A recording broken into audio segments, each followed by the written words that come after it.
My mother-in-law redecorated my entire house while I was on vacation. My husband and I bought our first house about 6 months ago. We spent months saving up to furnish it exactly how we wanted. I spent a lot of time researching pieces that fit our specific aesthetic. My mother-in-law Brenda absolutely hated our modern style. She constantly made passive-aggressive comments about our furniture looking too sterile and cold. She always offered to bring over her own heavy antique pieces, but I politely declined every single time. Last month, my husband and I took a 10-day anniversary trip to Hawaii. We gave Brenda a spare key strictly for emergencies and to water our indoor plants. We explicitly told her not to touch anything else. We got back late on a Sunday night. I was completely exhausted from the long flight and just wanted to sleep in my own bed. I unlocked the front door and immediately dropped my suitcase in shock.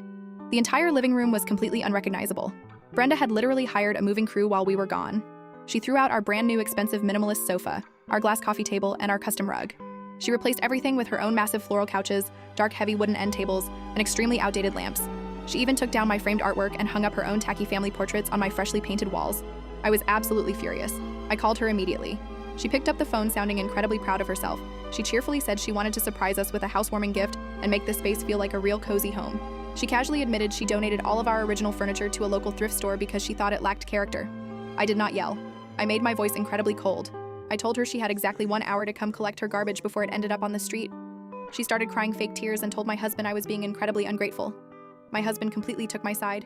He told his mother she crossed a massive boundary and hung up the phone. We did not wait for her to show up. My husband and I spent the next 45 minutes dragging every single piece of her heavy antique furniture out the front door. We dumped the floral couches and the ugly wooden tables directly onto our front lawn.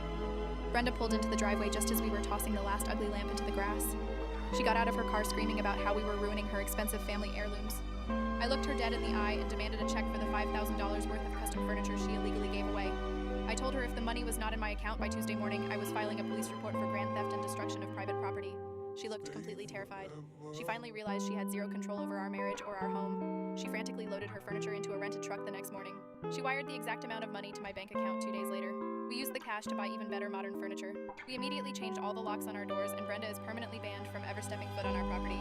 Subscribe for more daily videos.